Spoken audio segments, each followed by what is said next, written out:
अस्सलामुअलैकुम, बोल न्यूज़ में खुश आमदेद। मैं हूँ सहर फातिमा। हेडलाइंस आप जान चुके हैं और मैं हूँ आमना खटाना। हेडलाइंस आप जान चुके हैं। बुलेटिन का बाकायदा आगाज़ करते हैं और आगाज़ में आपको बताएं कि साइफर केस में 3 अहम गवाहों के बयान कलमबंद।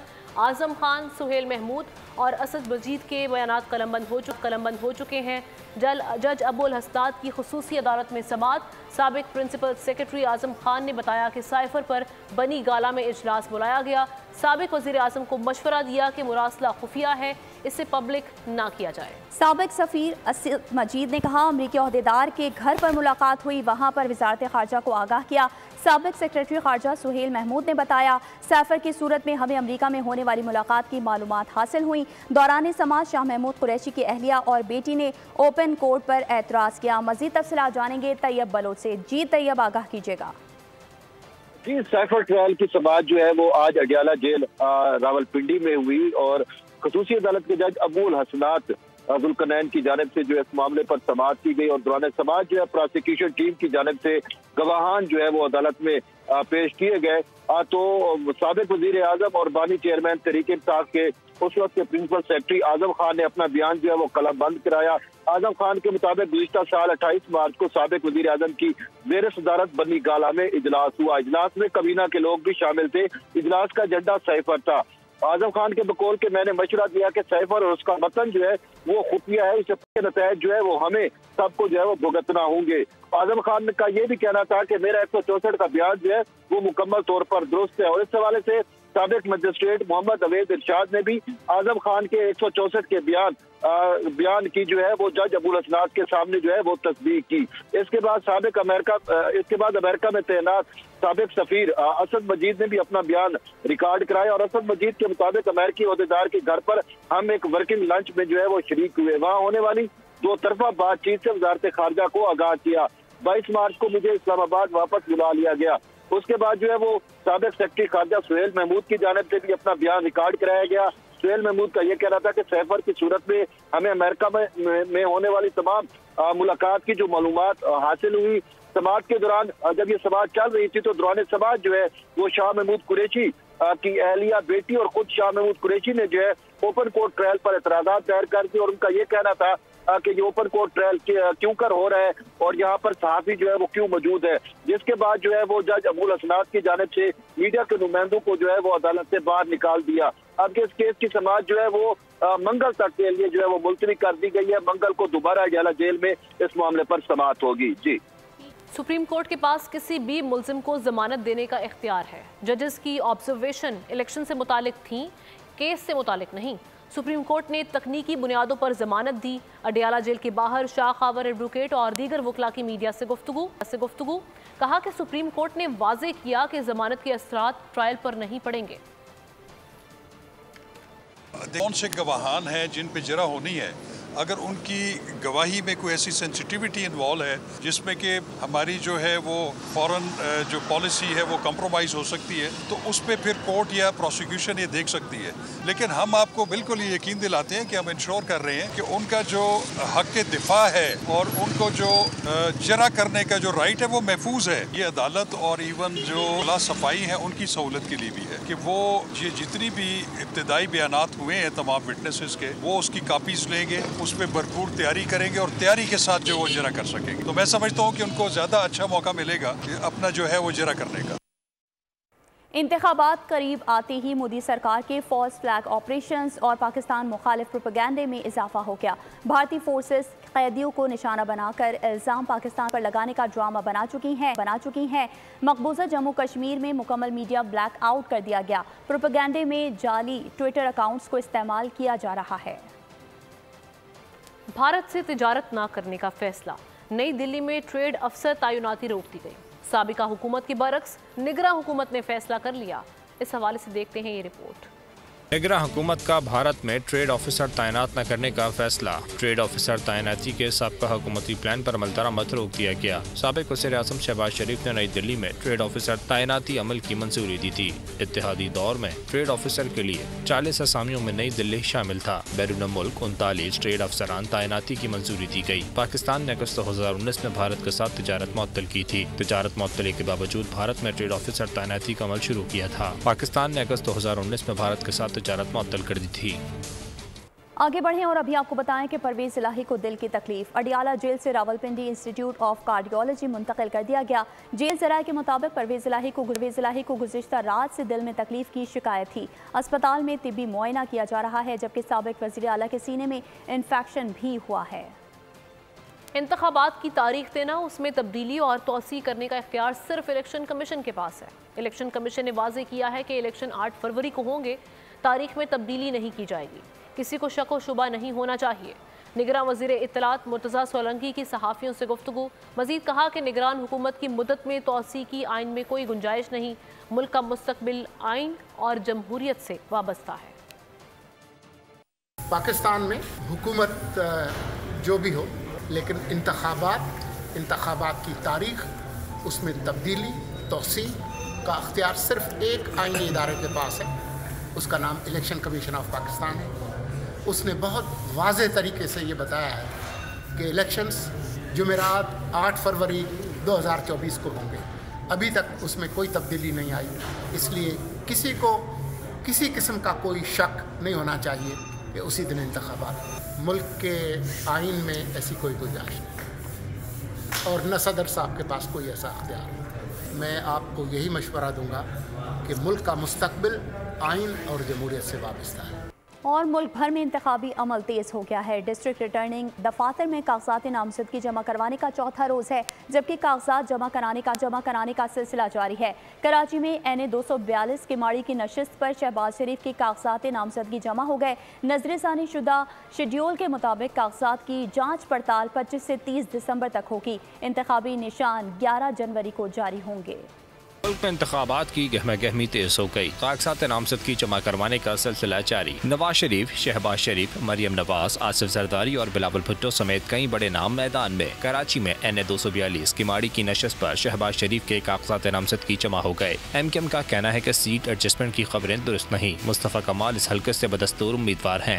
NA 59 के लिए चौधरी परवेज इलाही के कागजात भी जमा हो गए। NA 59 और PP 23 से कैसर इलाही के कागजात भी जमा कर लिए गए। फैसलाबाद में हल्का NA 104 से राजा रियाज के कागजात नामजदगी जमा हो गए। खानेवाल में रहनुमा IPP अब्दुल अलीम खान ने हल्का PP 209 से कागजात जमा कराए। सदर सवाबी में 2 कौमी और 5 सूबाई असम्बली के हल्कों के लिए इंतखाबात होंगे। साबका स्पीकर कौमी असम्बली असद कैसर, शहराम खान और उस्मान खान तुर्कई ने भी कागजात जमा करा दिए। नजरसानी शुदा शेड्यूल के मुताबिक कागजात की जाँच पड़ताल 25 से 30 सितम्बर तक होगी। इंतखाबी निशान 11 जनवरी को जारी होंगे। 2018 में लाडला कहा गया, अब मासूम कहकर मुसल्लत किया जा रहा है। मरियम औरंगजेब की बानी PTI पर चढ़ाई।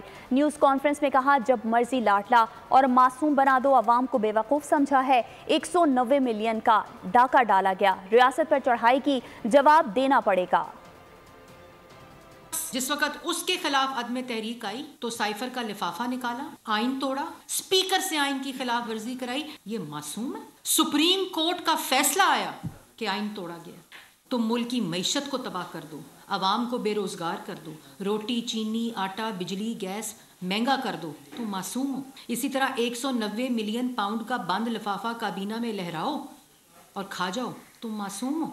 अरबों की मनी लॉन्ड्रिंग कर लो, फॉरेन फंडिंग कर लो, तुम मासूम हो। तुम 9 मई को शोहदा के यादगारों को ठुड्डे मारो, उनको तोड़ के सड़कों पे फेंको, ये मासूम है। ये मासूम इसलिए है, ये लाडला इसलिए है क्योंकि जब ये सुप्रीम कोर्ट 9 मई का मुलजिम जाता है, मुजरिम जाता है, तो उसको कहा जाता है गुड टू सी यू।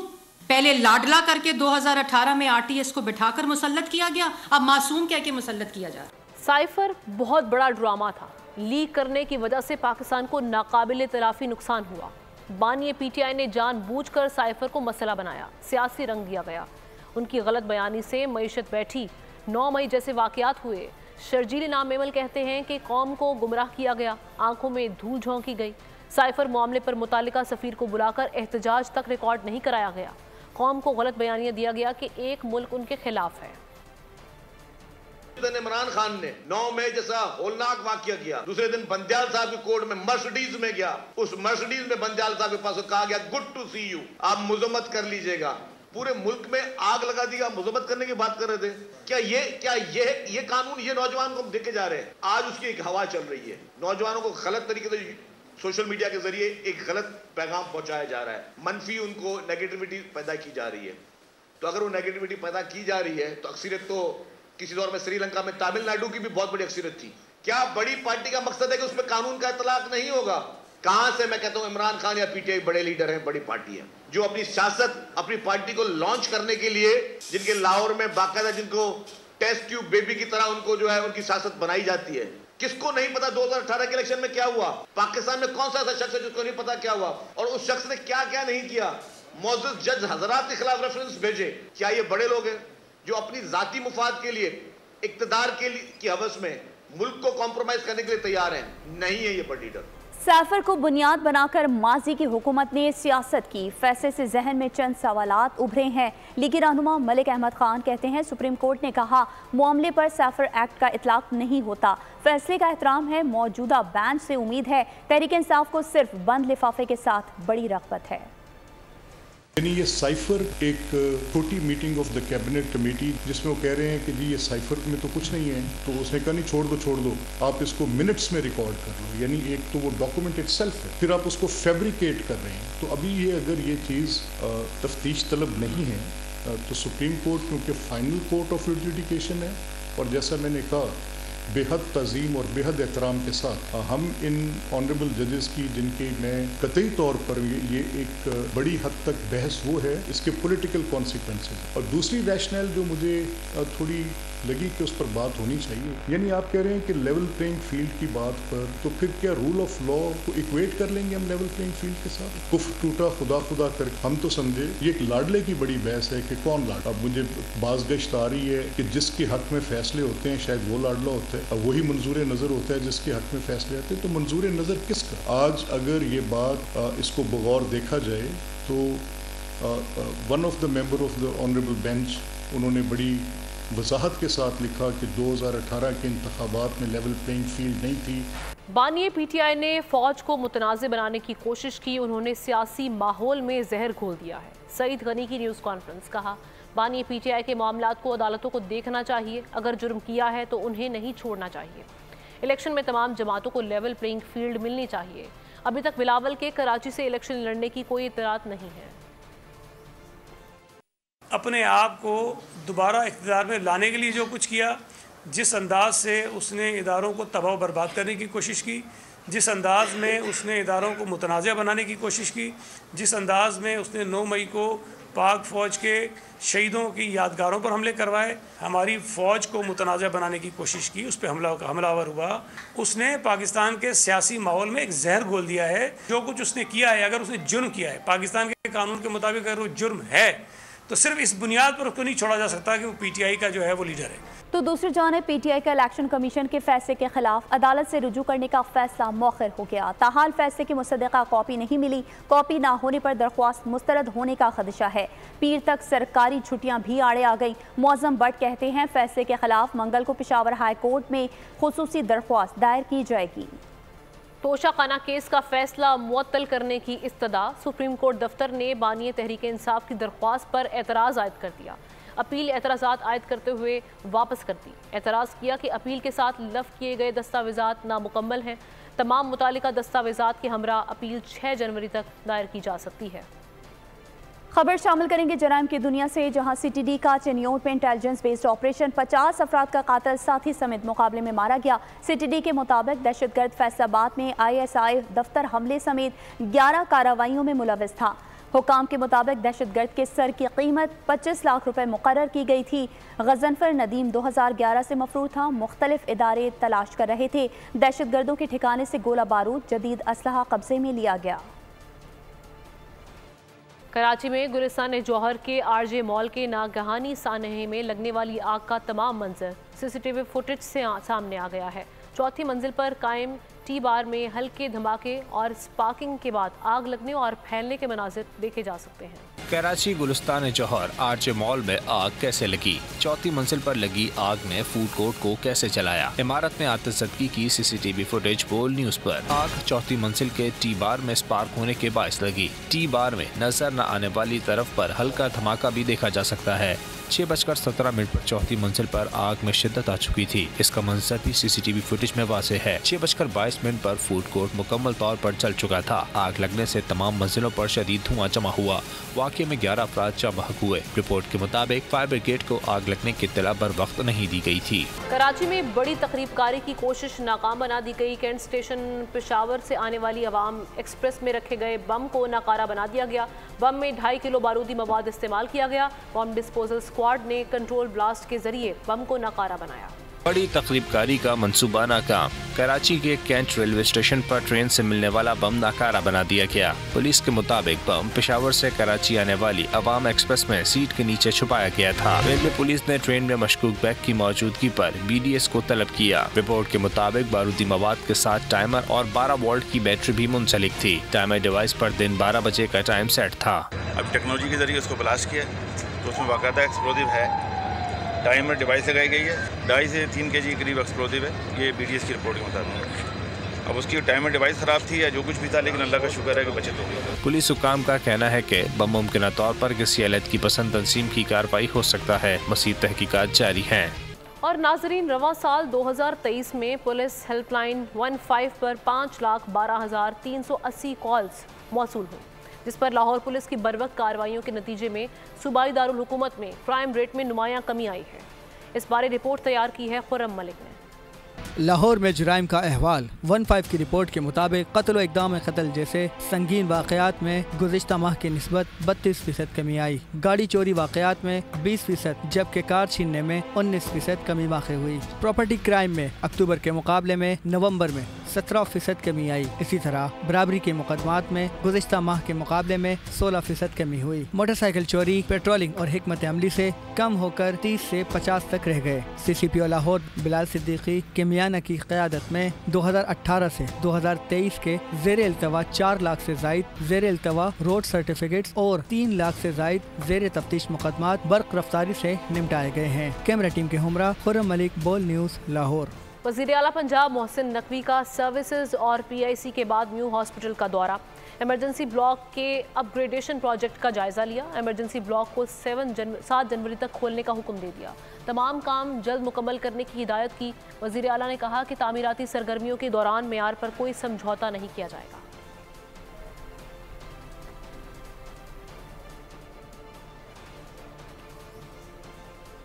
गजा सूरत हाल से मुतालिक अपडेट आपसे शेयर करें। इसराइल की 24 घंटों में 230 मकामात पर बमबारी, 100 से ज़ायद फ़लस्तीनी शहीद। इजरायली फ़ौज ने रफ़ा क्रॉसिंग, नसीरात और जबालिया कैंप समेत गुज़श्ता 24 घंटों में 230 मकामात पर शदीद गोलाबारी की।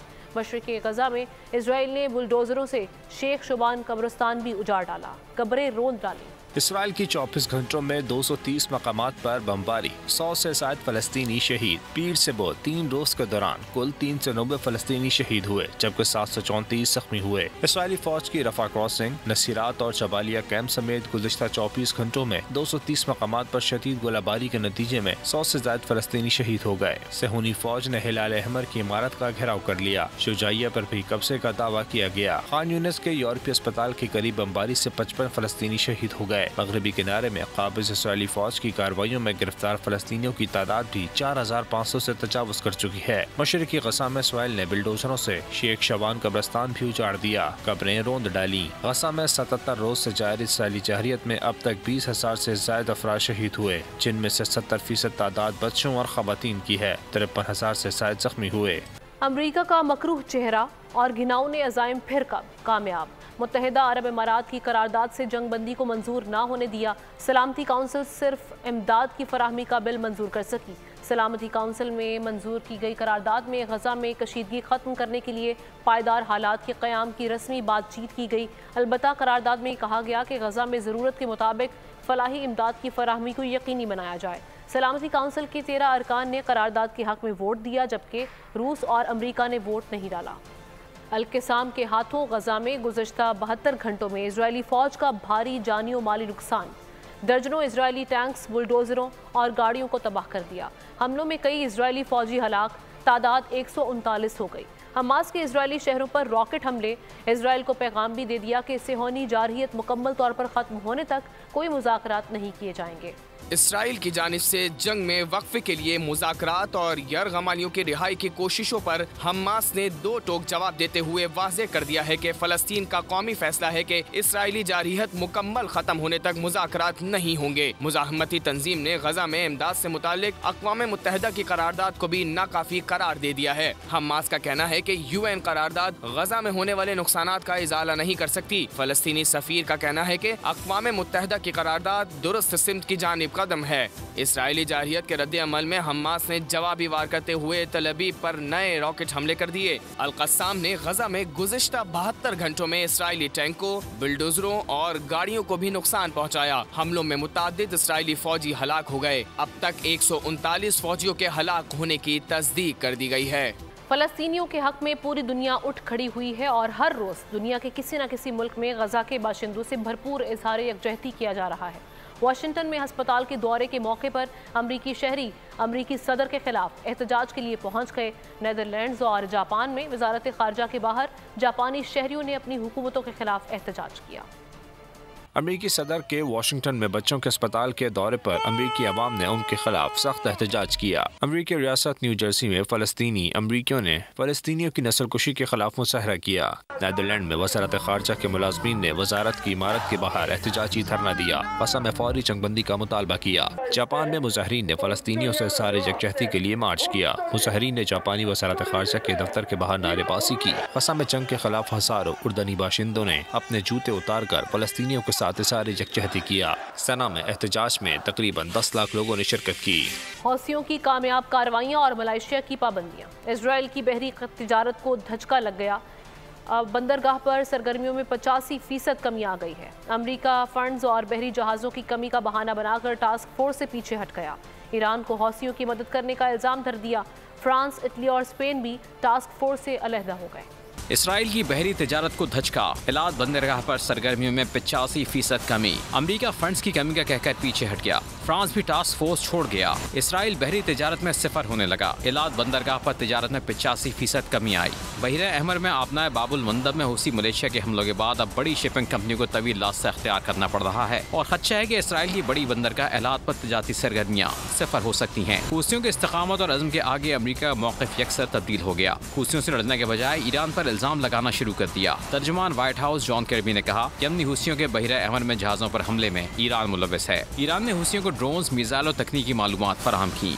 खालिस्तानी रहनुमाओं के कत्ल की साजिश मोदी सरकार के गले की हड्डी बन गई। खालिस्तानी रहनुमा गुरबचन सिंह पन्नू के कत्ल की साजिश में मुलव्वस बदनाम ज़माना भारतीय स्मगलर निखिल गुप्ता के मामले पर जमहूरिया चेक ने भारतीय दबाव मुस्तरद कर दिया। खालिस्तानी रहनुमाओं के कत्ल की साजिश मोदी सरकार के गले की हड्डी बन गई। कनाडा, अमेरिका के बाद जमहूरिया चेक ने भी भारत को सुर्ख झंडी दिखा दी। भारतीय स्मगलर के मामले पर जमहूरिया चेक ने भारतीय दबाव मुस्तरद कर दिया। चेक वज़ारत दाखिला ने साफ कह दिया कि निखिल गुप्ता का मामला भारतीय अदालत के दायरे कार में नहीं आता। निखिल गुप्ता के मामले में भारतीय हुकाम को 3 बार कौंसिल रसाई दी गई। मोदी सरकार ने गिरोह पतौनत सिंह को अमरीकी सरजमीन पर कत्ल का फैसला किया था। भारतीय रॉ एजेंट्स ने मंशियार स्मगलर निखिल गुप्ता को उजरती कातिल ढूंढने का कहा।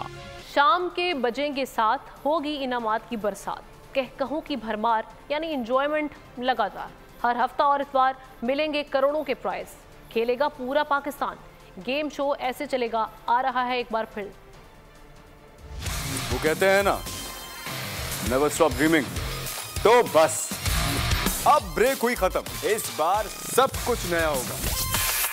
ना टिकटॉकर्स ना यूट्यूबर्स, सिर्फ और सिर्फ ऑडियंस, बाइक्स, गाड़ियां, सोने के सेट और लाखों के कैश इनामात। नए गेम्स और नए सेगमेंट्स के साथ। अगर खेला अपने जोर पर तो देखना लोग सेल्फी लेंगे दौड़कर। अब फिर से गेम शो ऐसे चलेगा। गेम शो ऐसे चलेगा हफ्ता इतवार शाम 7 बजे। इसके साथ ही न्यूज़ बुलेटिन से इतना ही। किसी भी खबर की तफसील जानने के लिए विजिट कीजिए bolnews.com। सब्सक्राइब करें और बेल दबाएं ताकि कोई खबर रह न जाए।